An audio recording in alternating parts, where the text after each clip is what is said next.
Adatech School, c'est la première école d'informatique féministe ouverte à tous et à toutes pour apprendre à coder, à créer avec le code dans un cadre ouvert et bienveillant. Donc, notre formation, elle est inspirée de la pédagogie, d'une pédagogie alternative inspirée de la pédagogie Montessori, donc, qui approche le code comme une langue vivante. C'est une formation avec très peu de théorie et beaucoup de pratique. Donc, notre formation, elle dure 2 ans. Il y a 9 mois en présentiel à l'école pour apprendre les bases de la programmation.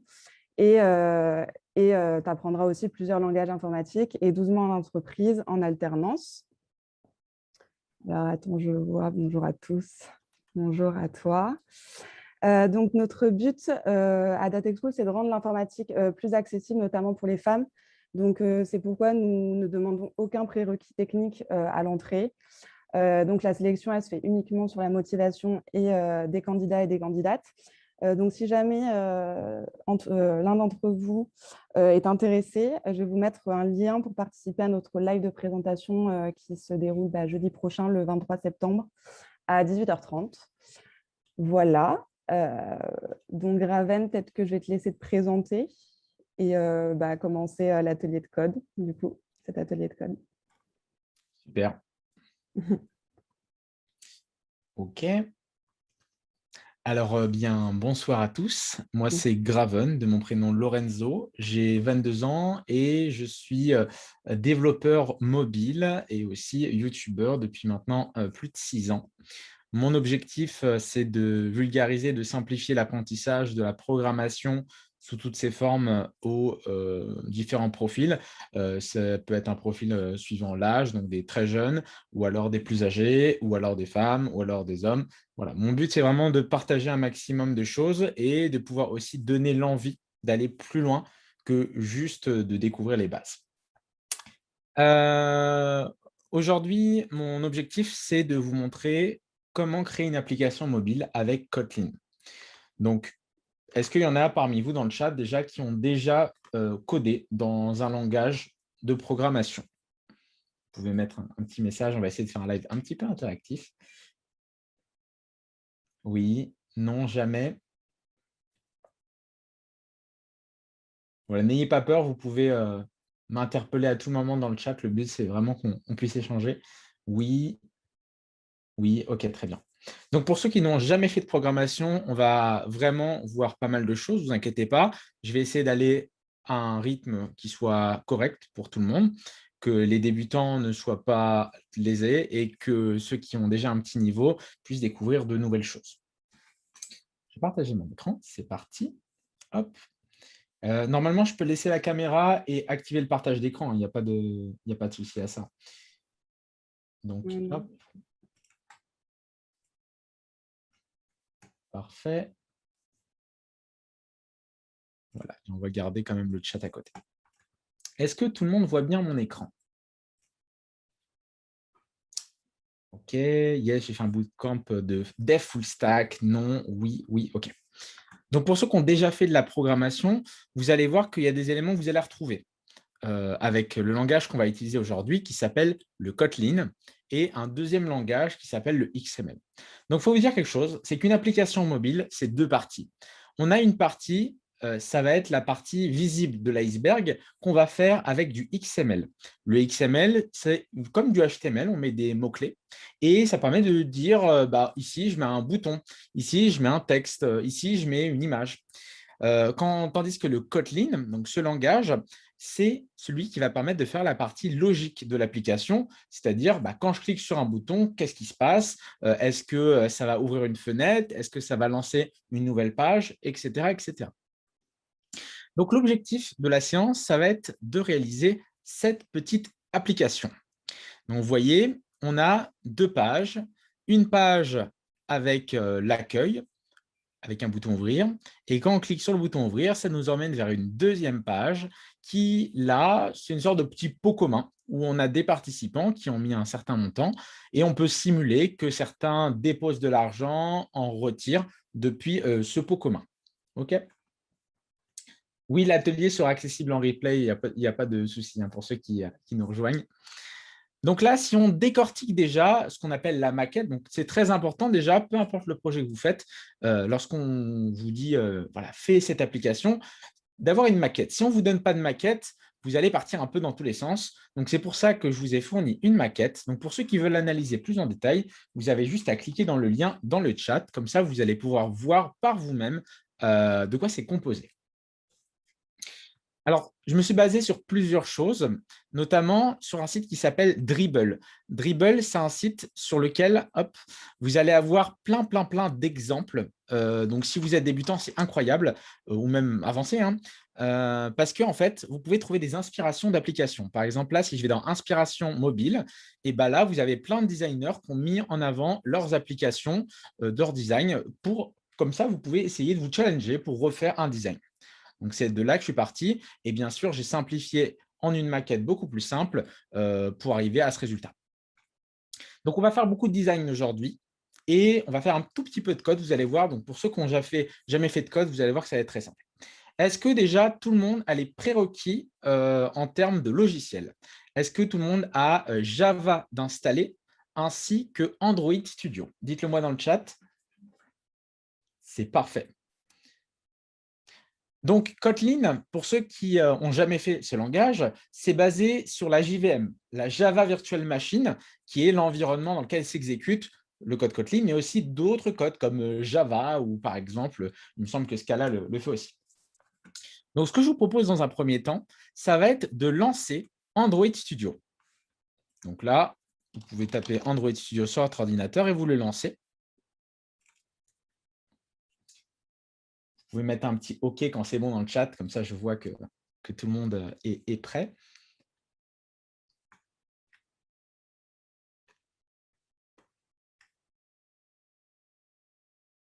Parfait. Et on va se créer un nouveau projet. D'accord? Create new project, juste ici. Donc, il faut savoir que la première fois que vous créez une nouvelle application avec Android Studio, vous allez pouvoir choisir ce qu'on appelle une activité par défaut. Une activité, c'est un morceau de votre application. Si par exemple, je vous dis l'application Snapchat, vous allez avoir une activité pour voir les paramètres, une activité pour voir vos messages. Ce sont les parties de l'application. Et donc, nous, on peut identifier sur la maquette deux parties. Une partie que j'ai appelée la home page et une autre partie qui est la page avec les activités qu'on peut faire. D'accord? Alors, on ne va pas rentrer dans le détail de comment créer des sous-activités qu'on appelle des fragments. Je vous donnerai un tuto à la fin pour ceux qui veulent aller plus loin, mais déjà, ça vous donne une petite idée de ce qu'on peut faire. Donc, on va créer une première activité toute simple avec ces trois éléments. Donc, c'est parti. Vous allez choisir ici une empty activity. Ça permet de créer une activité vierge sur laquelle il n'y a rien du tout. Parce qu'en fait, vous avez déjà des activités avec des choses. Par exemple, vous avez une activité avec la carte Google Maps, une activité avec les publicités AdMob, ou même encore une activité avec un menu en bas. Ça, c'est des choses déjà préfaites, mais ça nous génère beaucoup de code et nous, on veut faire simple.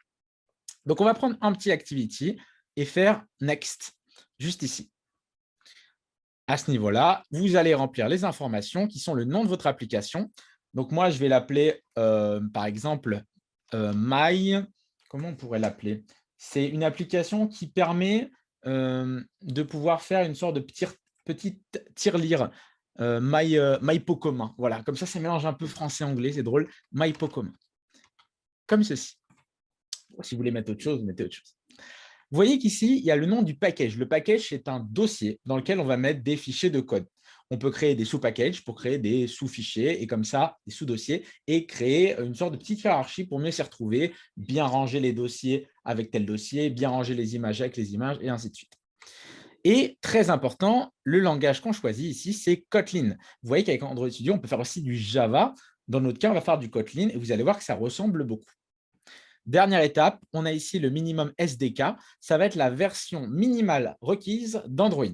Ça veut dire que, regardez, si j'appuie sur Help Me Choose, on a plusieurs versions d'Android qu'on peut utiliser. Et suivant la version, on a plus ou moins de compatibilité. Donc, si vous prenez la dernière version d'Android, la 10, vous n'aurez que 8% des appareils qui auront accès à toutes vos fonctionnalités d'utiliser l'application en question.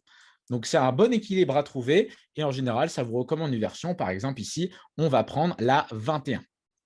Une fois que c'est bon, vous appuyez sur Finish. Donc, j'insiste là-dessus parce que c'est un paramétrage important à comprendre et on va aussi décortiquer comment est composé un projet sur Android Studio. Donc là, quand vous créez le projet, vous allez voir qu'il y a quelque chose qui se marque souvent, c'est Gradle Project Sync in Progress. Ça veut dire tout simplement que Gradle, qui est l'outil qui permet de construire votre application, est en train de générer le projet de base. On va découvrir ensemble. Voilà. Donc, ça peut prendre plus ou moins de temps selon votre ordinateur. C'est pour ça que quand on développe des applications mobiles, l'idéal, c'est d'avoir quand même un petit peu de RAM. L'idéal, c'est, moi, je dirais 6 ou 8 gigas de RAM.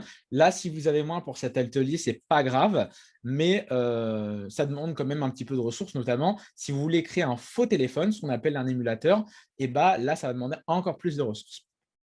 Est-ce que tout le monde voit bien le projet chargé? Est-ce que tout le monde a son projet chargé dans le chat? Ne vous inquiétez pas, au début, je vais doucement et puis je vais accélérer progressivement. Super. Donc là, vous voyez qu'à votre gauche, vous avez les dossiers et les fichiers de votre application. On a ici quelque chose qui s'appelle manifeste. Manifeste, c'est une sorte de fichier de paramétrage de votre application. C'est là où on retrouve l'activité principale qu'on a créée juste avant. C'est là qu'on retrouve l'icône qu'on est associé, ou même le nom de l'application que vous allez mettre, par exemple, avant de cliquer dessus sur votre téléphone. D'accord? Donc, en général, on ne va pas trop y toucher pour l'instant, mais par contre, il se peut que vous soyez amené, si vous avancez dans la programmation sur mobile, ici, par exemple, d'ajouter des permissions. Vous pouvez rajouter, par exemple, la permission à votre application d'accéder à Internet ou la permission d'accéder à la géolocalisation, aux fichiers. Donc, voilà, ça permet de rajouter des choses comme ceci. Ensuite, on va avoir un dossier Java dans lequel on aura tout le code Java et Kotlin. Donc là, regardez, on a un truc qui s'appelle Main Activity. Je vais y revenir tout à l'heure. Et on a ensuite un dossier RES avec toutes les ressources, c'est-à-dire les ressources, ce sont les images, drawable, ce sont les layouts. Les layouts, ce sont les designs associés à chaque page. Ensuite, Mimad, ça va être tout ce qui est icône. Et values, là, ça va être des valeurs qui peuvent être, par exemple, des couleurs que vous enregistrez, des chaînes de caractères, ou alors, par exemple, des thèmes. D'accord? Donc, on va essayer de creuser chaque élément. Mais là, ce qu'il faut vous dire, c'est que c'est un dossier dans lequel on met toutes les ressources, les textes, les couleurs, les images et les pages qu'on va designer. Donc, première étape, quand vous créez une application, ça va être de venir enregistrer, ce que je vous recommande, toutes les ressources. Donc là, par exemple, on a dans un premier temps des textes ici, à ce niveau-là. Et on va directement les insérer. Je vais commencer avec le premier pour que vous voyez. Donc, vous allez vous rendre dans Values et on a un fichier strings.xml. Donc, le XML, c'est un fichier, un type de fichier qui permet de pouvoir structurer des données. On retrouve ça dans pas mal de langages et en Java, en Kotlin et pour faire du mobile, c'est ce qu'on utilise pour la structure de données, mais aussi pour mettre en forme les boutons, les images et tout. Donc, pour en rajouter un nouveau qui va correspondre ici à notre grand titre, vous allez simplement faire comme la première ligne. Donc, on peut la dupliquer. Donc, string name, je vais lui donner un nom. Par exemple, je vais l'appeler main-du-8 title, par exemple. Et là, on va mettre le titre qu'on veut. Donc là, j'ai mis le pot commun facile et intuitif. Le pot commun facile et intuitif. Alors, ce qui est cool avec ces fichiers de strings.xml, c'est que si vous en créez plusieurs, par exemple, si vous faites strings-en, strings-it, ça vous permet, en fait, sans modifier votre code, de créer plusieurs langues de votre application. Donc ça, je vous en reparlerai à la fin pour ceux que ça intéresse. On va rajouter rapidement un bouton, un texte ouvrir. Donc là, on rajoute juste les valeurs textuelles. Je vais l'appeler main open button. Et on va l'appeler du coup ouvrir. Dites-moi quand c'est bon de votre côté pour ces quelques ressources.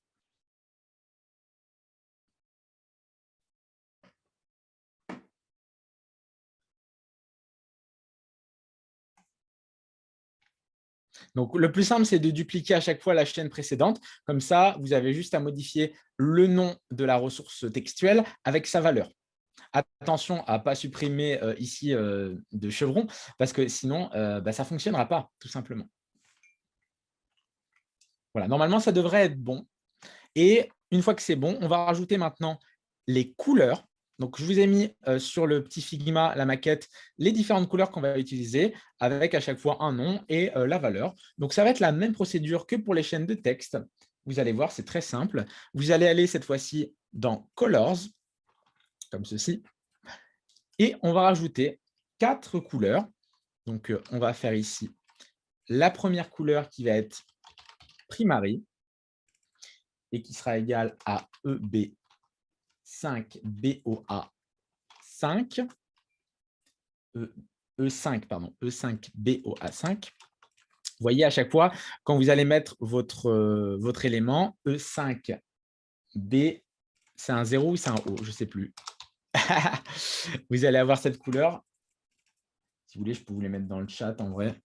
Je ne pense pas que ce soit gênant. OK. Je vous les mets dans le chat pour ceux qui veulent directement. Donc ça, c'est du beige, on va dire. Vous voyez qu'à chaque fois, ça vous l'affiche. Et si vous cliquez dessus, vous pouvez même choisir la couleur et la changer directement. Donc, ça évite d'aller sur un color picker sur Internet. On va rajouter une deuxième couleur qui va être la couleur secondaire, secondary. Donc, ça, c'est une étape importante qu'on fait pour éviter à chaque fois de revenir dans nos ressources. Moi, ce que je fais, c'est que dès que je crée l'application et que j'ai la maquette, je mets toutes mes ressources. Comme ça, elles sont prêtes. On a besoin ensuite de blue, la couleur bleu. N'oubliez pas le petit hashtag, hein, c'est une couleur en hexadécimal. Et enfin, la dernière, ce sera du vert. Green. Voilà.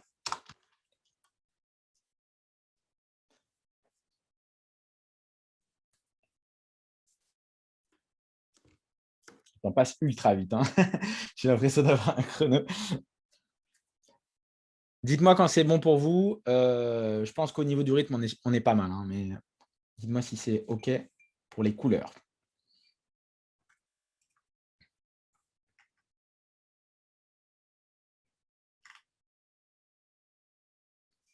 Je n'ai pas publié les autres. La dernière, c'était celle-ci.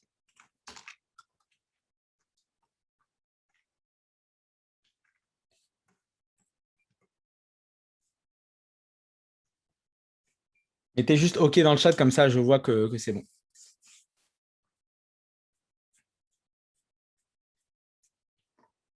C'est OK. Pour les autres aussi. Parfait.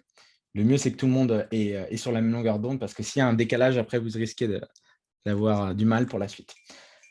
Ensuite, troisième chose, on a besoin d'images. Donc là, quand vous allez sur la maquette, vous voyez qu'il y a plusieurs images. Donc, ce n'est pas des images à moi, hein, c'est des images que j'ai prises sur Dribbble. Je mettrai tous les crédits de façon sur la rediff. Donc, il y a cette image et ces deux autres.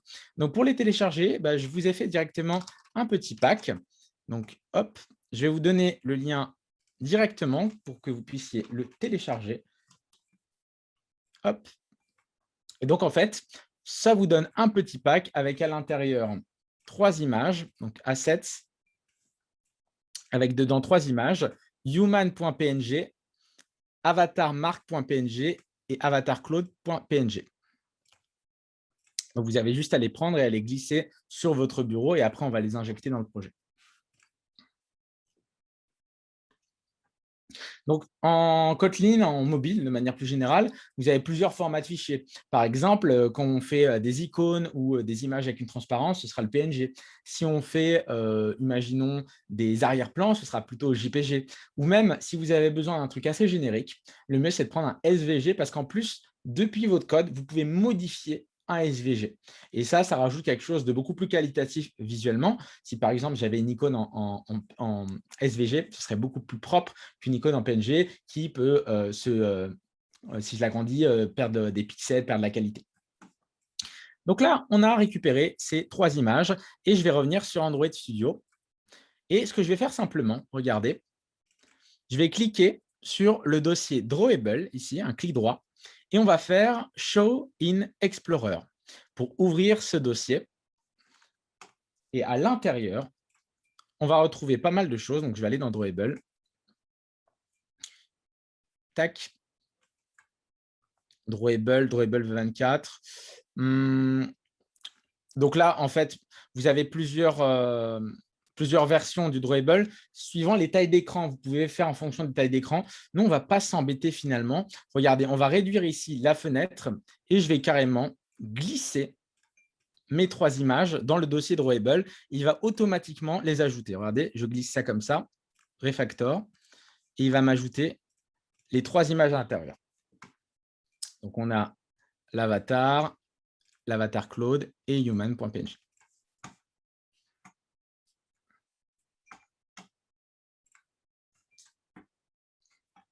Donc là, on s'est vraiment débarrassé déjà du côté importation des ressources. On va vraiment pouvoir se concentrer maintenant sur la création de la première page qui va être très simple. Vous allez voir, cette première page, vous voyez qu'on a un texte, une image et un bouton. Tout simple. Donc, une fois que vous avez importé les ressources, vous allez vous rendre dans Layout et on va aller dans le activitymain.xml. ActivityMain.xml, ça va être le design de la première page. Par défaut, il y a marqué Hello World avec une page blanche. Graven, je veux bien le code du string dans le chat si possible. Ouais. Tiens.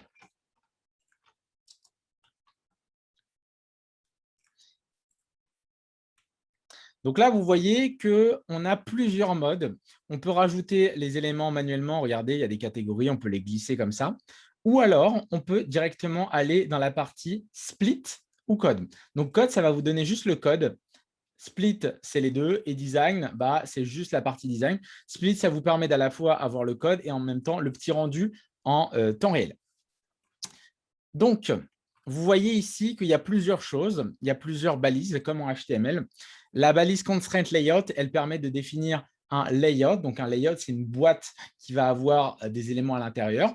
Et là, les éléments peuvent être contraints les uns par rapport aux autres. On va faire ça plus tard dans le tuto. On va utiliser pour l'instant un linear layout pour mettre des éléments les uns en dessous des autres.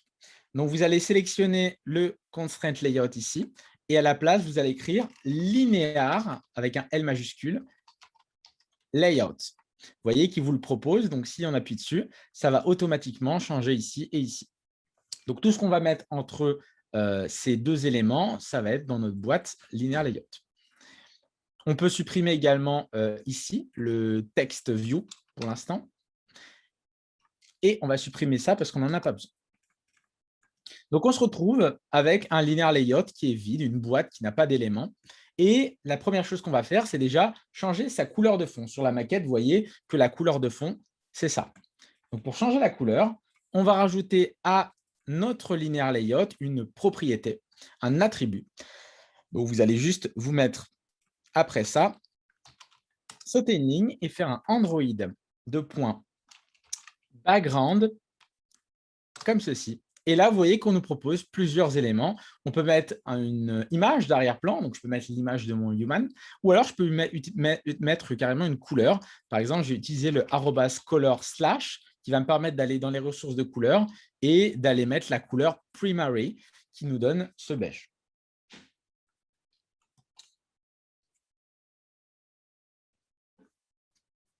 Est-ce que ça va pour tout le monde pour l'instant? Ce que vous devez retenir, c'est simplement qu'on est en train de créer en XML le design de notre application avec les différents composants qu'on va rajouter sur la première page pour l'instant.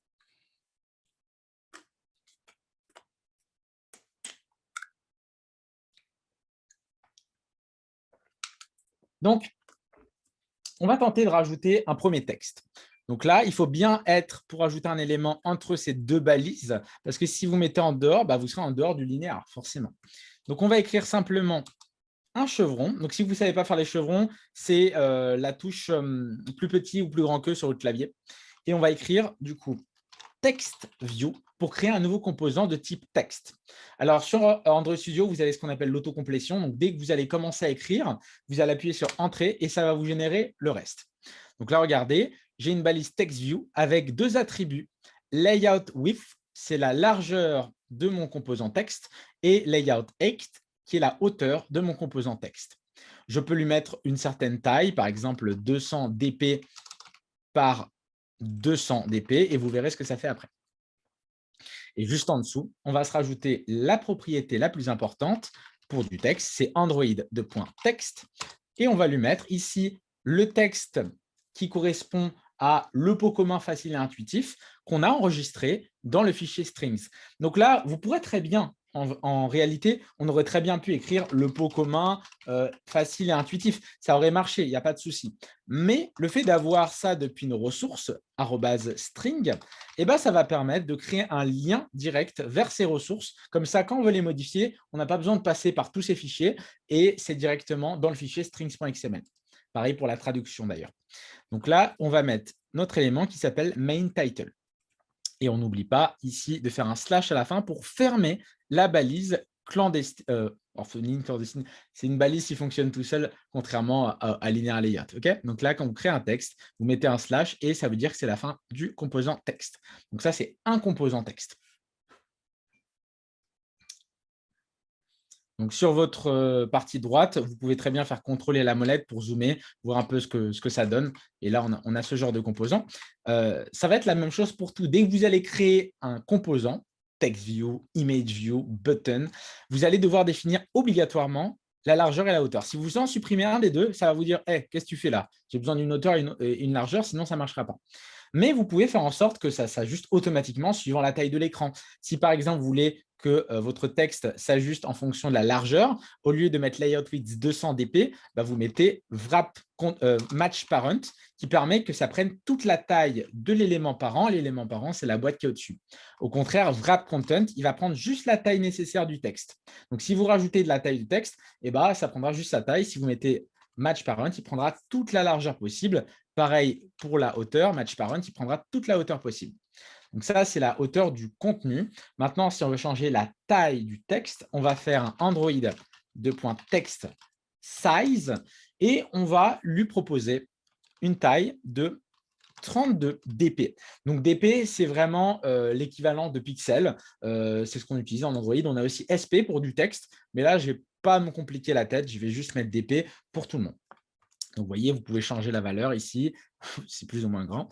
On va changer sa couleur. Vous voyez, à chaque fois, c'est très simple. On fait un Android 2 points et on a toutes les propriétés concernant le texte. Et la couleur white est déjà présente dans les ressources. Si je vais regarder, on avait déjà le white qui était présent avant même qu'on rajoute nos propres couleurs. Donc, je vais juste faire un @color white. Voilà. Donc là, on a changé la couleur du texte.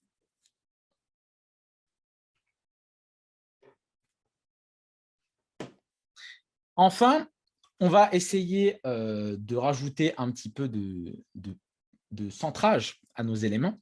Donc là, vous voyez que sur la maquette, l'élément est centré et il se divise en plusieurs lignes. En fait, on peut très bien lui dire de prendre un certain nombre de lignes ou on peut dire à l'élément en largeur, par exemple, si tu fais 400 dp, forcément, ce sera plus petit. Si je fais 200 dp, ça va passer sur la ligne d'en dessous. Donc, on peut régler comme ça et faire en sorte que ça s'ajuste. Donc là, layout 8, je vais remettre wrap content pour que ça prenne juste la taille nécessaire. Et on va faire en sorte également que ça se mette au centre de l'élément. Pour ça, je vais juste faire un Android. Je vais le mettre, on va le mettre sur tout. Sur notre layout, on va faire un Android .gravity, layout gravity, et faire un center. Ça va permettre, gravity center, ça va permettre de centrer les éléments directement comme ça. Donc, dès qu'on va rajouter les éléments, ça va centrer tout le bloc directement. C'est l'équivalent des Flexbox, par exemple, sur un site web.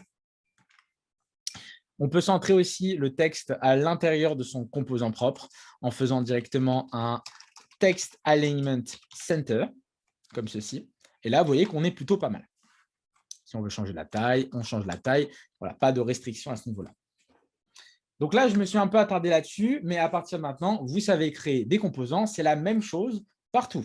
Si vous voulez créer maintenant une image, c'est très simple. On refait en dessous un composant Image View cette fois-ci. On lui donne une largeur et une hauteur. Si par exemple, je veux que mon image prenne toute la taille possible, je vais mettre un match parent, vous voyez. Et si je veux qu'elle fasse, je ne sais pas, 400 dp de hauteur, je vais mettre ça. Alors, vous voyez qu'il y a un petit problème, c'est que là, je ne vois pas le composant sur lequel je travaille, il est caché. Bah, c'est simple, c'est parce que je n'ai pas donné la source de l'image, donc on va la donner, Android SRC, et je vais lui donner drawable/human, qui est l'image de mon petit personnage juste ici. Donc là, on peut voir que c'est bon, ça se met bien, mais le problème, c'est que tous les éléments, ils se mettent les uns à côté des autres parce que le linear layout, par défaut, positionne les éléments à l'intérieur sous la forme de l'élément linéaire en colonne. Donc, ça veut dire que c'est les uns à côté des autres. Si on veut faire les uns en dessous des autres, il faut changer ici l'Android de point orientation en mettant vertical. Et vous voyez que là, ça se met juste en dessous, les éléments seront les uns en dessous des autres. On n'oublie pas ici le petit slash et vous pouvez donc réajuster la taille, si vous voulez, de cette image comme bon vous semble à ce niveau-là. On a bientôt fini la première page. Vous voyez que c'est vraiment très simple côté design. On va faire du coup le dernier composant qui nous manque, hein, c'est le fameux bouton ouvrir. Je vous remets la maquette si j'y arrive. Non, ce n'est pas ça. Ça, c'est ma petite musique pour être tranquille. Du coup, là, j'ai la maquette. Donc, le bouton ouvrir, vous voyez juste ici. On va simplement dupliquer le composant TextView parce qu'on va avoir à peu près les mêmes caractéristiques. Et à la place d'un TextView, on va mettre un button. Ça nous donne ce résultat. Donc là, bien sûr, il va falloir changer les quelques propriétés. Par exemple, vous voyez que ici, la couleur n'est pas bonne. On veut une autre couleur. On aimerait bien la couleur blue. C'est une sorte de bleu-gris, on va dire ça comme ça. Donc, pour la changer, c'est très simple. On va juste supprimer du coup le text color à ce niveau-là. Et à la place, on va mettre un Android background tint pour mettre la teinte de fond de notre bouton en mettant ici un color blue. Vous voyez que ça change instantanément la couleur de notre bouton. Enfin, pour le texte en lui-même, c'est très simple. À la place de main title, on va mettre open button, main open button. Comme ceci. Je vous laisse quelques temps si vous voulez revoir un petit peu les éléments. Ici, on n'est pas obligé de mettre l'espace, hein, tout ça, c'est optionnel. L'important, c'est juste de ne pas vous tromper lorsque vous fermez ici les chevrons pour dire que votre composant est bel et bien fini.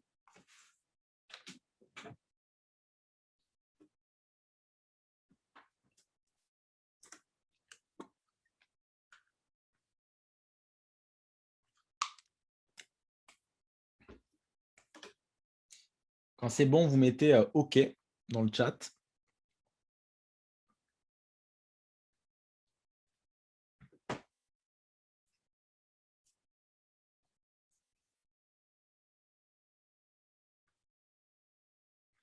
Et on va pouvoir poursuivre avec un petit peu de code avec une nouvelle page. On testera tout à la fin, d'accord? Moi, je vais tester avec mon émulateur pour que vous voyez, mais pour éviter de perdre du temps de compilation, c'est-à-dire lorsqu'on va construire l'application, on testera tout à la fin, mais dans la bonne pratique, normalement, on teste au fur et à mesure. Mais moi, je vais vous montrer que ça fonctionne. Et comme ça, on pourra résoudre les petits problèmes directement à la fin. Donc là, voilà, on a un linéaire layout, on a nos 3 éléments. À partir de maintenant, je vous propose de créer la deuxième page, juste ici, qui va permettre de pouvoir faire les activités, c'est-à-dire voir le pot commun, déposer des fonds et en retirer. Je ne sais pas si on aura le temps de créer un deuxième participant. On va déjà voir avec un premier pour voir, mais ça permettra de voir un peu la logique que propose Kotlin pour faire le cheminement derrière. Donc, pour créer une deuxième activité, une deuxième page qui va s'ouvrir lorsqu'on va cliquer sur le bouton « Ouvrir », vous allez cliquer sur le package fr.votrepseudo.mypotcommun, juste ici, au-dessus de votre main activity. Et on va faire « New » et on va aller chercher « Activity empty » pour créer une nouvelle activité vierge. Alors, vous allez me dire, mais on aurait très bien pu créer un fichier à la main, et vous avez raison. Le problème, c'est que lorsque vous faites ça, vous allez après devoir le relier à votre manifeste. Et en fait, dans le manifeste, vous avez toutes vos activités qui sont enregistrées. Si vous ne trouvez pas votre activité dans le manifeste, c'est que vous avez créé le truc à la main et qu'elle n'est pas enregistrée, il faut l'ajouter manuellement. Alors que là, quand vous faites ça, Android Studio vous génère tout ce qu'il faut directement. Donc, New Activity, Empty Activity. Le nom de l'activité, on va mettre ici, par exemple, transaction, ou qu'est-ce qu'on peut mettre? On pourrait mettre, parce que activity, c'est pas très parlant. Je vais mettre, on va mettre transaction activity. Transaction activity. Alors, vous voyez, hein, le nommage de ma classe, c'est ici avec la première lettre de chaque mot en majuscule et le reste en minuscule. Et on peut voir que ça va nous générer à la fois la classe et en même temps le fichier de style, le fichier layout qui va permettre de créer le design. Donc, ça nous génère tout. On peut même faire en sorte que ce soit dans un autre langage. Et on fait finish. Donc, ça va reproduire le projet avec Gradle. Ça, on n'y touche pas. On le laisse construire tranquillement. Et après quelques secondes, ça vous a généré un nouveau fichier avec le code. Donc, vous voyez que là, c'est le code en Kotlin, ici, où on lit le design. Et le XML, bah, il est là, regardez. Maintenant, c'est une nouvelle page qui est vierge et on peut aller dans Split pour l'éditer. Hein. Il n'y a pas de souci à ce niveau-là. Alors déjà, notre but, ça va être de faire en sorte que lorsqu'on clique sur ouvrir, eh bien, ça nous redirige vers cette nouvelle page, vers cette nouvelle activité. Pour ça, on va commencer à faire un peu de Kotlin. Vous allez vous rendre dans la partie Activity Main en premier lieu. On va tenter de récupérer le composant bouton pour lui associer une action. Donc, pour lui associer une action, il va falloir relier la vue avec le Kotlin. Donc là, sur votre composant bouton, vous allez rajouter un nouvel attribut, Android ID, et créer ici un nouvel identifiant.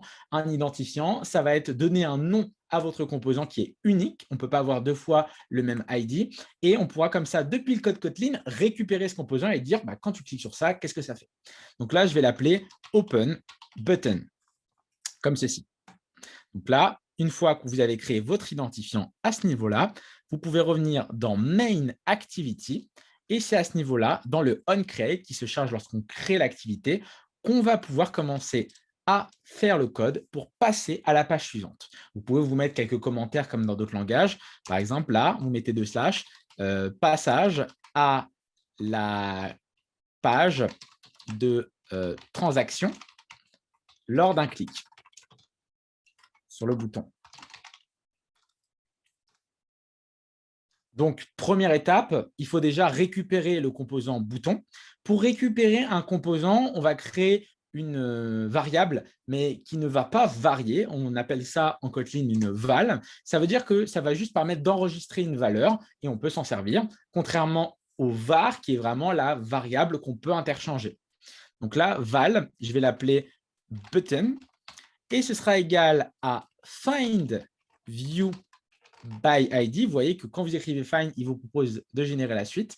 Et le find view by ID va aller permettre de récupérer un composant de type. Donc là, vous mettez entre chevrons le type, c'est un type button. Et pour dire quel est le bouton, parce qu'il peut en avoir plein, c'est ici qu'on va lui donner l'identifiant qu'on a créé. Donc, on fait un R pour accéder aux ressources, .id, et normalement, vous allez retrouver ce que vous avez mis là, Open Button. Donc là, ici, hop, j'ai coupé ma caméra, ce n'est pas grave.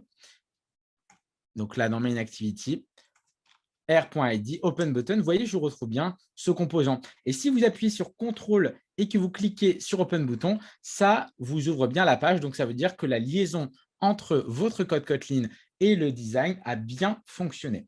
Tu peux envoyer la ligne sur l'ID du bouton. C'est simple, c'est juste dans Activity Main, Android ID Button. Je te la renvoie.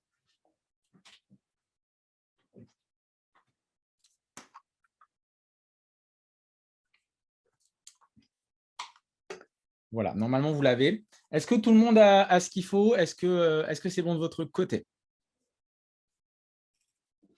Donc là, vous avez tenté de récupérer le bouton. À partir de maintenant, quand vous avez récupéré un composant, vous allez pouvoir actionner des choses dessus. Regardez, si je fais un button point, je vais pouvoir, par exemple, changer son texte ou alors rajouter des propriétés pour changer sa couleur, text color. Il y a plein de choses qu'on peut faire sur ce bouton et on le fait programmaticalement depuis le code. Ce n'est plus dans le design, c'est depuis le code. Donc, je vais faire un button.set onClickListener. Vous voyez, c'est le premier qui vous propose. C'est une action qu'on va associer au bouton lorsqu'on va cliquer dessus. Donc là, l'action, ça va être le passage à la page suivante. Donc, pour créer cette nouvelle activité, pour aller sur Transaction Activity, vous allez écrire Start Activity, comme ceci. Et entre parenthèses, ça va vous demander un intent. C'est une action. Il y a plusieurs types d'intent en mobile, et notamment en Kotlin et en Java. C'est par exemple ouvrir les contacts, ouvrir les photos. Ça peut être un intent pour ouvrir une page web. Nous, l'intent, ça veut dire juste change de page. Donc, vous allez écrire intent pour créer une nouvelle instance. Donc, contrairement au langage Java où vous devez créer en faisant new intent, bah là, vous écrivez juste intent et il sait que vous voulez créer une nouvelle instance de cet élément. Donc, si on met notre souris dessus, il va falloir l'importer parce que sinon, bah, il ne le reconnaît pas. Paf. Et entre les parenthèses, c'est là où on va donner la page d'origine, donc celle sur laquelle on est actuellement, et la page sur laquelle on veut se rendre. Donc, la page d'origine, on peut directement la mettre en disant application context, c'est le contexte actuel dans lequel on se trouve, virgule. Et la page où on veut aller s'appelle Transaction Activity. Donc, on met Transaction Activity et on rajoute 2 points de classe et ça nous propose classe.java. Donc, ça permet de pouvoir rediriger l'utilisateur vers une autre page, depuis la page actuelle, vers une autre page directement. Donc, le application context, c'est le contexte de l'application dans lequel on a plein de données. On ne va pas rentrer en détail là-dessus. Et si vous voulez, vous pouvez même faire en sorte, avant que cela se réalise, de finir l'activité actuelle. Comme ça, ça crée une nouvelle activité. Mais si on revient en arrière, l'application sera fermée. Ça évite d'avoir plusieurs pages en doublon, si on en ouvre plusieurs d'un coup. OK ? Donc, je vous laisse écrire ça. En attendant, je vais lancer mon projet. Pour votre part, si vous avez déjà Android Studio, vous avez la possibilité de créer ici un AVD Manager, donc un Android Virtual Device. Donc, vous pouvez cliquer dessus et vous le créez juste ici. Il suffit de faire à chaque fois suivant. Nous, on le fera à la fin, d'accord, pour éviter de perdre du temps. Concentrez-vous vraiment sur le fonctionnement. Donc, je vais tester ça. Vous allez voir comment ça marche. L'AVD, en fait, lorsqu'on va lancer notre projet, ça nous crée un virtual device. Donc, on va attendre un peu parce que je vais bugger le temps que ça se lance. Et sur ce virtual device, vous pouvez tester votre application. Vous pouvez même le faire avec des vrais appareils. Je vous donnerai un lien après pour faire ça pour ceux que ça intéresse. Donc, vous voyez ici, j'ai un faux téléphone et comme ça, je vais pouvoir tester directement les choses dessus. C'est parti, on attend que Gradle nous construise le projet.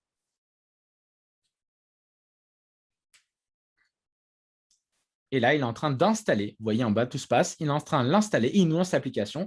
Vous voyez ici, on a notre page principale. Et si je clique sur « Ouvrir », vous allez voir que ça me redirige bien vers la seconde activité. Si je clique ici, je vais tout simplement revenir sur une page qui n'existe plus parce que j'ai fait finish. Si je ne fais pas finish, eh ben, ça va simplement me rediriger vers la page d'avant. Donc, c'est à vous de choisir s'il y a plusieurs pages. C'est ce qu'on appelle le flow de l'application. C'est les activités qui s'entassent les unes avec les autres.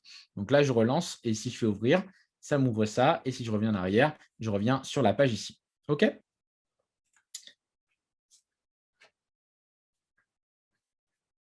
Est-ce que c'est clair pour les gens qui sont sur le live ? Vous voyez, c'est assez simple en termes de code pour l'instant, parce qu'on est vraiment sur quelque chose où on interagit simplement avec des composants qui sont existants. On va passer maintenant à la deuxième partie de cet atelier. Il ne reste pas beaucoup de temps. Je vais essayer d'aller directement à l'objectif. Ça va être de rajouter ici la partie avec le pot commun et au moins un participant. On n'aura pas le temps de faire les deux. On va faire un participant et un bouton. OK ? Donc là, première étape, vous allez pouvoir commencer par vous rendre dans les layouts et dans Activity Transaction, comme ceci. Donc, vous mettez en mode split, hein, comme je l'ai fait. C'est toujours plus pratique. Et on va faire comme tout à l'heure. Au lieu de mettre un constraint layout, on va utiliser le linear layout. OK ? On supprime la ligne qu'on n'a pas besoin et on est bon. Vous le savez, comme tout à l'heure, vous pouvez directement mettre l'orientation en verticale. Comme ça, vous savez que les éléments se mettent les uns en dessous des autres. Et c'est parti. On va créer nos composants. On va y aller franco. On va mettre déjà pot commun avec le montant actuel. Donc là, on peut directement, si on veut, aller récupérer des éléments qu'on a déjà fait. Par exemple, si je vais dans mon activity main, je peux très bien copier ce code pour aller le mettre ici. Ça fait gagner un petit peu de temps. Mais du coup, il va falloir ajuster les couleurs pour que ça corresponde. Vous êtes d'accord avec moi? Donc, ça veut dire que si par exemple, vous voulez faire en sorte que ça se voit et vous voulez garder la couleur blanche, bah, vous pouvez mettre cet élément dans un autre linéaire layout, par exemple, qui permettrait de créer une sous-boîte. Donc, vous avez votre boîte principale et vous mettez une autre boîte à l'intérieur qui aura ces dimensions. Par exemple, prendre juste la taille nécessaire. OK. Et là, regardez, c'est une boîte qui va devoir à nouveau s'ouvrir. Donc, quand vous fermez le chevron, vous allez avoir l'autre partie. Vous pouvez mettre votre code à l'intérieur. Donc là, ça ne change rien visuellement. Mais comme vous avez une boîte dans une boîte, eh bien, vous pouvez très bien venir rajouter une couleur de fond en mettant, par exemple, ici, Primary. Ça nous donne ce résultat. Si vous trouvez que c'est trop compliqué, vous pouvez rester sur ça et simplement modifier la maquette à votre guise et vous dire, bah, c'est pas grave, à la place de la couleur de fond, bah, je vais mettre directement ici la couleur primary pour voir mon texte. Et donc là, on va pouvoir l'ajuster. Je vais mettre comme texte directement en dur, ici, pot commun, 1000 €. Donc là, pot commun, 1000 €, ça va être la valeur actuelle. On peut baisser un petit peu la taille du texte. OK. On peut, si on veut, rajouter un peu de gras sur le texte. Donc voilà, tout ça, c'est des propriétés en plus. Si vous ne les mettez pas, ce n'est pas grave. D'accord? Texte, style, bold, ça permettra de mettre un peu plus en gras. Vous voyez? C'est beaucoup plus agréable. Donc, pot commun, 1000 €. Ça, après, ça va se calculer tout seul. D'accord? On va mettre en dessous un autre élément qui va être la personne. On va lui mettre une petite image qui va représenter la personne avec son solde. Donc là, c'est l'équivalent de ce que vous retrouvez juste ici. Vous voyez, vous avez l'image avec le pseudo et le solde. Donc, on peut très bien faire la même procédure, aller récupérer dans l'activity main l'image view et se faire la même chose ici. Mais au lieu d'utiliser le src human, on va utiliser le IC, le avatar Claude par défaut, par exemple. Donc, il va falloir réduire sa taille, hein. Sinon, c'est un petit peu trop grand. Par exemple, on peut imaginer que ça fasse 50 dp. Et le width, il prend toute la taille du parent. Bah, on va dire, bah non, tu vas prendre juste la taille de l'élément ou faire 50 dp par 50 dp. Dans ces cas-là, vous avez ce résultat, 50 dp par 50 dp. OK? Donc là, je vais un petit peu plus vite, mais sachez que le design, c'est vraiment quelque chose où on peut passer des heures et des heures. À partir de maintenant, quand vous avez une maquette qui est claire, vous pouvez savoir ce que vous devez faire. Par exemple, là, si je veux rajouter de la marge autour de ces éléments, je sais que sur mon élément, je peux très bien rajouter un petit peu de padding pour faire une marge interne et mettre, par exemple, 20 dp. Vous voyez que ça rajoute de la marge. L'important, c'est de comprendre que ça, c'est un élément parent et à l'intérieur, on a des enfants qui peuvent être aussi les parents d'autres éléments à l'intérieur, comme on retrouve en web ou en CSS avec des boîtes dans des boîtes. OK. Donc là, on va rajouter un petit peu de marge au-dessus. Margin top 10 dp. Et voilà. On va se rajouter un autre texte. Et cette fois-ci, on va afficher le prénom de la personne. Donc, je vais mettre Claude. Et son solde, par exemple, 300 €, comme ceci. Donc là, on peut changer la taille du texte. Je vais mettre, par exemple, 18 dp. Et on va changer sa largeur en mettant wrap content. Wrap content, ça permet de prendre juste la taille nécessaire. Il ne va pas prendre toute la taille. Il prendra juste la taille nécessaire. Comme ça, si votre texte il est plus grand, ça prendra ce qu'il faut.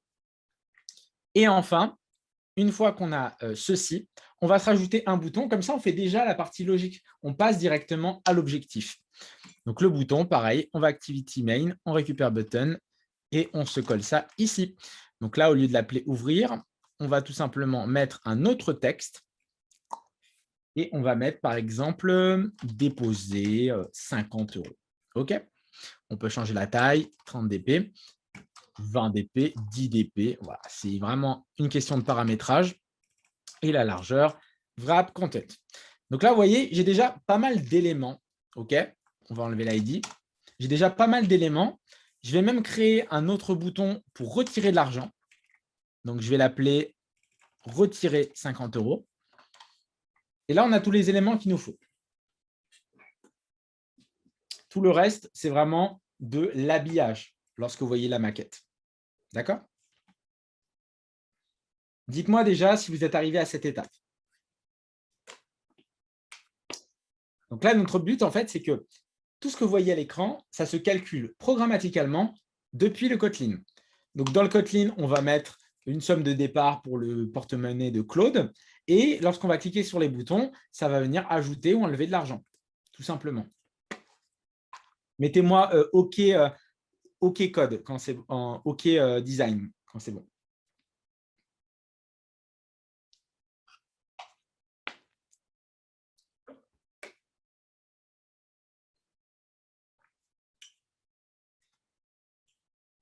Parfait. Alors, est-ce que vous vous rappelez de notre composant bouton qu'on a fait juste avant dans la classe ActivityMain? On lui a donné par-dessus un identifiant qui est unique pour pouvoir le récupérer depuis le code. Je préfère suivre car ma machine avec Zoom et Android Studio rame trop. D'accord, c'est pas grave, tu regarderas la rediffusion. Donc là, en fait, on va faire la même chose pour les deux boutons qu'on a ici. On va leur donner un identifiant unique. Donc, le bouton pour déposer 50 €, on va faire un Android ID pour ajouter l'identifiant et on va l'appeler deposit button. OK? Je vais zoomer un peu pour que vous voyez mieux. Android ID, @+ID /deposit button. Et sur le composant en bas, on va l'appeler withdraw button parce que ça va permettre de retirer de l'argent.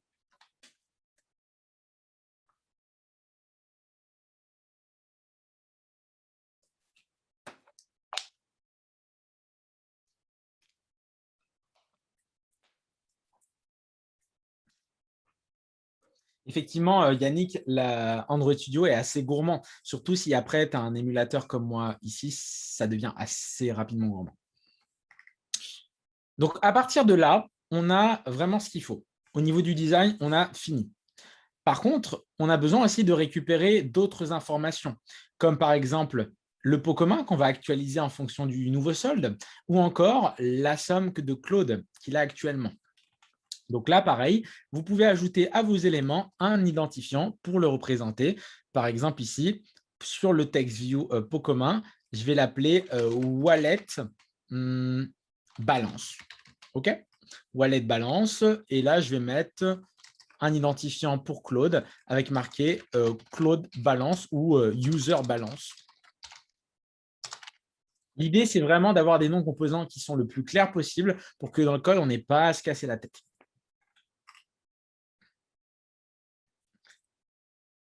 Donc, à partir de maintenant, on peut retourner cette fois-ci dans le code Kotlin de la transaction, Transaction Activity. Notre but, ça va être déjà de lui mettre un porte-monnaie par défaut à Claude. Donc, c'est parti. Vous allez dans Transaction Activity et on va tout de suite se créer une variable qui sera accessible dans tout le fichier. Donc là, je vais tout simplement ici me rendre au-dessus du onCreate et faire un var, parce que c'est un élément qui va varier, et on va l'appeler, par exemple, comment on pourrait l'appeler? Claude Wallet ou User Wallet, User ou un Wallet. Le naming ici n'est pas très important. Donc, on va lui définir une somme par défaut. Par exemple, on va dire qu'il a par défaut 500 sur son compte. Vous voyez qu'il n'y a pas besoin de mettre de point-virgule, contrairement au langage Java ou au langage JavaScript. C'est un peu comme du JavaScript. Vous voyez, il n'y a pas besoin de mettre le point-virgule obligatoirement. C'est un choix. Et vous allez voir que ça va vous dire qu'il est optionnel. D'accord? C'est redondant. Donc là, User Wallet vaut 500. Donc, notre but maintenant, ça va être que lorsqu'on crée l'activité, ça vienne dans notre activité transaction, changer la valeur de Claude et calculer le total du pot commun. Donc, c'est parti. On va tout de suite commencer par récupérer le composant texte qui contient la balance de Claude. Donc, on va faire comme tout à l'heure. Val, on va l'appeler Claude TextView ou Claude Balance TextView. Plus c'est complet, plus c'est mieux. égale findViewById. Et là, on va lui mettre un composant qui est de type TextView, c'est du texte. Et l'identifiant, on va le récupérer en faisant r.id. Et comment il s'appelle? Il s'appelle tout simplement userBalance, comme ceci.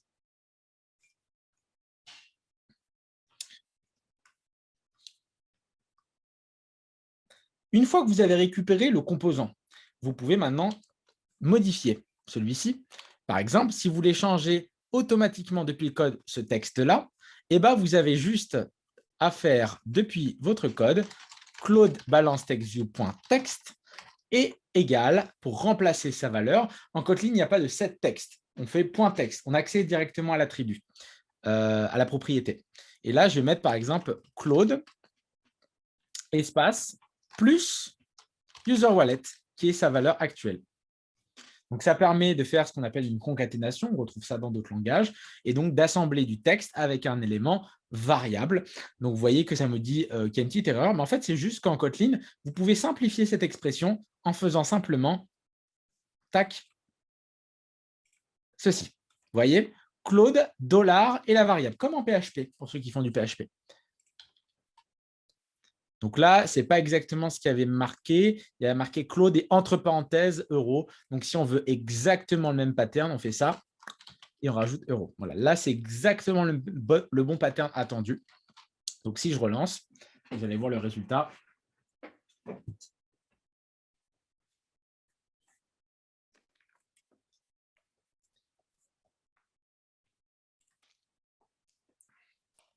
Je fais ouvrir.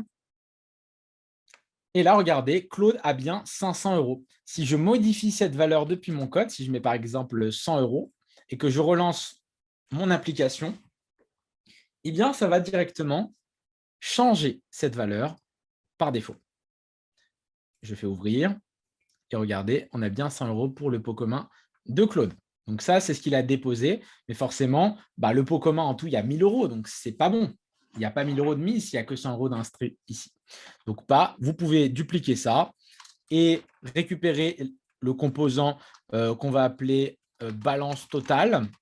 OK, donc, c'est la balance de tout le portefeuille, de tous les gens qui ont investi dans ce pot commun. On va l'appeler, par exemple, total balance TextView. Et ce sera égal à r.id. Et là, on a ici le balance, wallet balance. Voilà, je l'ai appelé comme ça. Normalement, il faudrait leur donner à chaque fois les mêmes noms. Là, c'est juste pour que vous compreniez. Normalement, on leur met toujours les mêmes noms. Donc là, je change ça. Et pour changer la valeur, on va juste faire la somme totale de tous les éléments. Mais comme il n'y a qu'un user ici, je mets juste le user wallet, forcément. OK?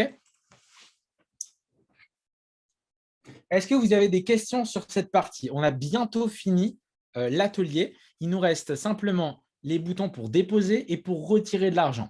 Et je vous laisserai un challenge pour que ceux qui souhaitent continuer avec cet atelier puissent le faire sans problème. Je vais vous donner des petits challenges pour que vous puissiez continuer après ce live et après cet atelier.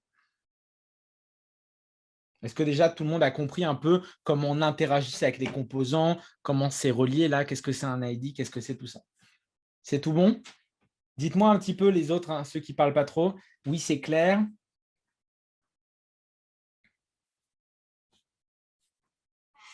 Oui.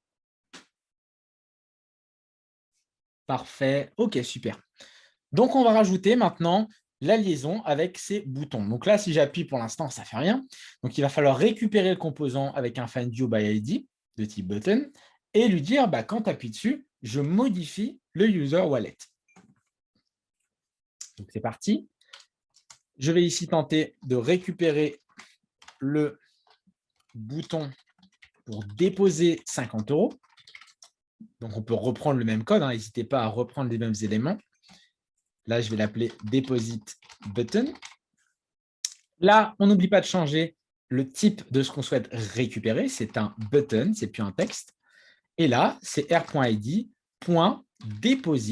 button, comme ceci.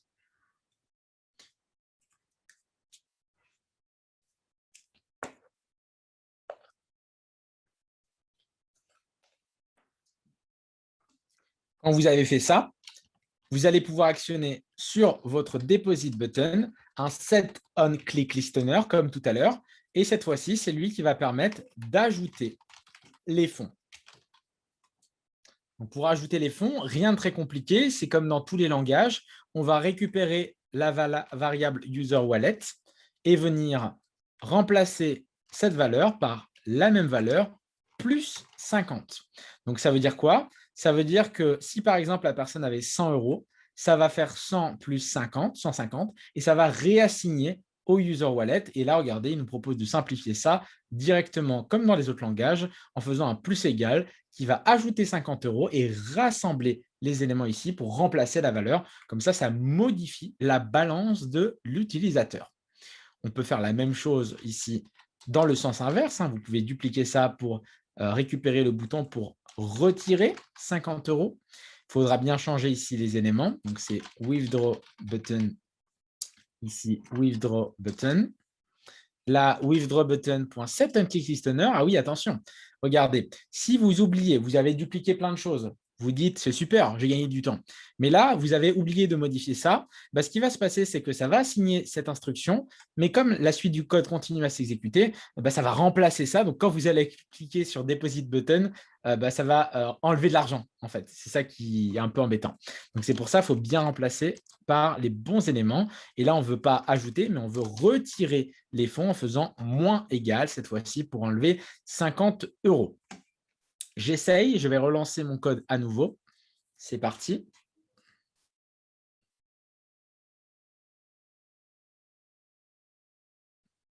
On attend que ça charge. La Launch XSED. Donc, vous voyez que vous avez un onglet Run et là, il peut y avoir parfois des erreurs. Ça veut dire quoi? Ça veut dire que vous avez oublié quelque chose. Par exemple, là, on nous dit que la méthode getConfiguration est nulle. Donc, ça doit être par rapport à notre élément. Ça doit être un élément particulier. Donc, c'est toujours la petite phase embêtante de la phase de debug. Je vais essayer de relancer pour voir d'où ça peut venir.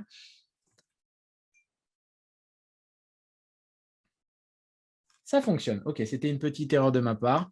Donc là, regardez, on se retrouve ici. Si je clique sur « Ouvrir », ça m'ouvre la page. Donc là, vous voyez qu'il y a marqué juste 100 €. Il n'y a plus marqué le texte avant. Oui, on avait mis pot commun. Si j'appuie sur « Déposer » 50 €, vous allez voir ce qui va se passer. Il n'y a rien qui ne se rafraîchit. Alors, à votre avis, dans le chat, pourquoi rien ne se passe? Est-ce que vous avez une idée? C'est notre dernier point qui nous manque. Pourquoi, quand je clique sur déposer, ça ne modifie pas? J'ai bien rajouté 50 € pourtant. Le code est fonctionnel.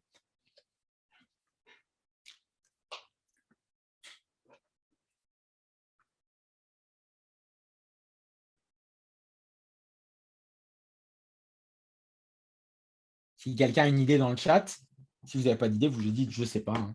Il n'y a pas de problème à ce niveau-là.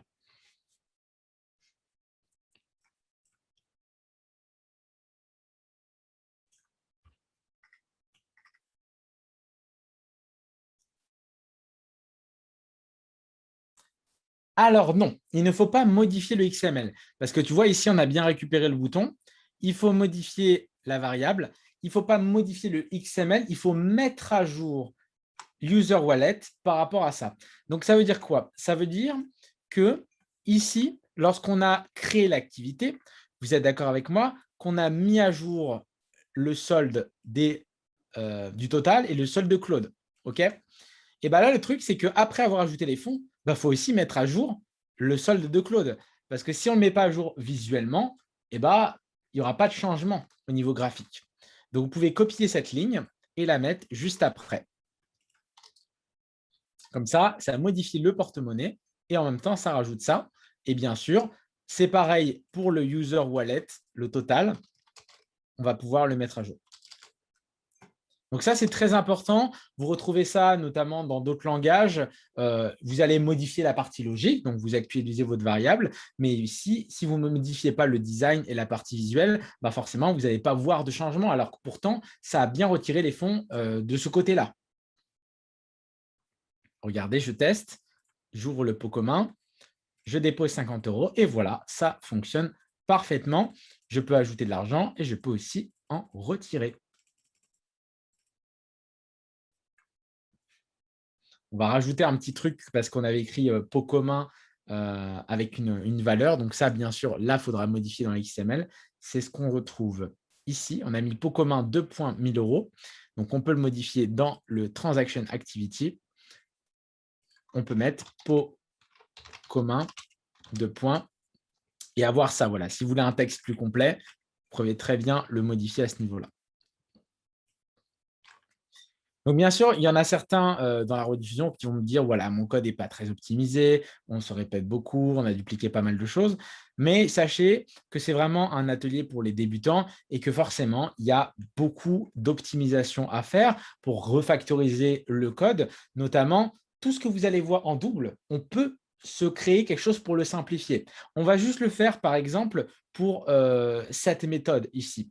Vous pouvez, par exemple, vous créer au lieu de faire ça, une méthode pour pouvoir ajouter ou déposer de l'argent. Et du coup, là, on aurait, par exemple, update balance. Hein, ça peut se faire. Je vais la créer juste après. Donc là, je vais faire une nouvelle fonction qui est privée, private fun. Et je vais mettre update balance. Je vais mettre entre parenthèses quel va être l'élément à changer, donc quel va être le montant à ajouter ou à soustraire. Par exemple, on va mettre ici balance, qui est un entier. OK, vous les accolades. Et là, ce qu'on va faire, c'est juste le code qui permet de pouvoir ajouter ou retirer les fonds, comme ceci. Donc là, user wallet, on va faire par exemple plus égal et le montant. Je vais l'appeler amount plutôt, comme ceci. Ça va le mettre à jour directement. Il va falloir bien sûr donner accès à ces deux éléments. Donc ça, c'est vraiment bonus, ce que je suis en train de montrer. Ces deux éléments, vous voyez qu'ils sont en local variable ici. Donc ça veut dire qu'il faudrait, par exemple, y accéder à ce niveau-là. On peut faire, par exemple, ça, créer une var, comme ceci. Ou même encore, on peut très bien faire une var qui s'initialise par elle-même, mais je ne vais pas rentrer dans les détails par rapport à ça, parce que ça demanderait ici un late init. Okay, donc là, l'idée, c'est juste de faire ça. Var total balance text view égale nul, par exemple, comme ceci. Et on va l'associer après, total balance view. Et là, du coup, on remplacerait ça en faisant un cast. Voilà, on va pas rentrer dans les détails. Je voulais juste vous montrer que c'est possible. Vous pouvez même, si vous ne voulez pas vous embêter, faire passer les éléments ici. Hein, regardez, on peut très bien faire passer les deux valeurs qui sont tous les deux des composants de type texte. C'est un peu moins beau, mais ça fonctionne aussi. Tout est une question d'architecture de code. Donc, ça veut dire qu'à partir de maintenant, en fait, au lieu de faire tout ce code dans vos différents éléments, vous pouvez juste appeler votre fonction update balance, lui donner ici le total balance text view et le close balance text view et lui ajouter le montant souhaité. Donc là, par exemple, on veut retirer 50 €, on fait moins 50. Vous voyez que ça simplifie quand même la démarche. On va faire la même chose ici. Hop, et on va faire 50, qui est l'équivalent de plus 50, ça revient. OK ? Voilà, donc c'est une méthode pour arranger un peu le code. On peut encore le refactoriser plus, mais là, déjà, ça vous donne une petite idée. Pour ce qui est maintenant de la suite, pour ceux qui souhaitent continuer cet atelier, vous avez à votre disposition la maquette Figma. Je vous ai montré comment rajouter des marges, comment changer la taille du texte, comment ajouter des images, comment créer des boîtes. Et ça va être à vous de jouer pour la suite.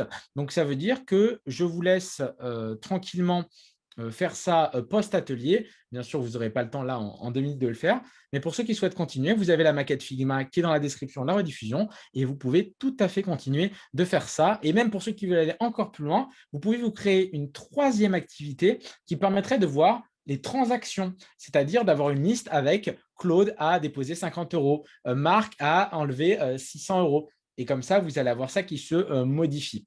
Donc, bien sûr, là, on n'avait qu'un seul utilisateur, mais s'il y en a un deuxième, forcément, ça demande de créer une autre variable et d'additionner pour avoir le total. Vous êtes d'accord avec moi? Voilà pour cet atelier. J'espère qu'il vous aura plu. Je ne sais pas si vous avez des questions dans le chat. Comment vous l'avez senti? J'ai vraiment voulu rester sur des trucs basiques. Si on avait eu 2 heures, on aurait pu approfondir un peu plus et aller sur un design plus avancé. Mais là, déjà, est-ce que ça va de votre côté? Est-ce que ça vous a paru compréhensible?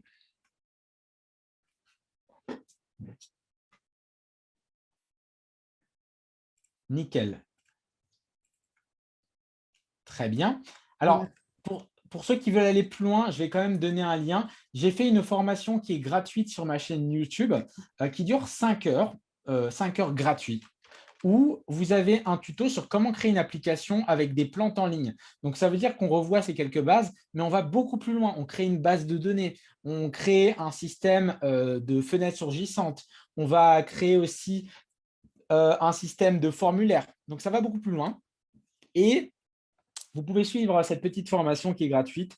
Il y a déjà plus de 160 000 personnes qui l'ont suivi. Et même des personnes qui débutent vraiment de zéro, ils peuvent s'en sortir sans problème. Je remercie la Datex School. Merci beaucoup, Graven. En tout cas, c'était super.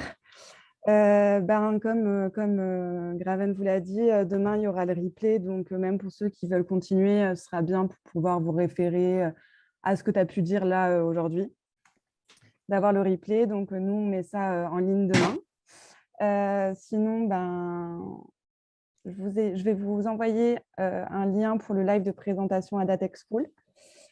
Et voilà, et je te remercie beaucoup, Graven, pour cet atelier. C'est vrai qu'il aurait pu durer plus longtemps parce que tout le monde était à fond. Mais voilà, c'est cool si tu peux les renvoyer sur quelque chose peut-être d'un peu plus approfondi que tu as fait de ton côté. Là, c'est vraiment quelque chose de plus consistant. Voilà. Là, vous allez faire vraiment une application de A à Z en passant par toutes les couches logiques, en voyant à peu près toutes les notions de base qu'on pourrait avoir. Mais gardez à l'esprit que c'est quelque chose qui demande du temps, donc faites-le petit à petit. L'idéal, c'est d'avoir 2 écrans, un écran sur lequel vous suivez la formation et un écran où vous abonnez à Datex School, un écran où vous faites le code. Du coup, voilà, prenez votre temps. C'est le plus important, c'est vraiment de pouvoir digérer chaque notion. Et puis voilà, tout va bien se passer pour la formation et pour la suite.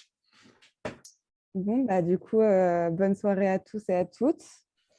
Et voilà, toutes les infos seront demain sur la chaîne d'Ada avec le replay. Merci encore, Graven. Merci à tous. Au revoir.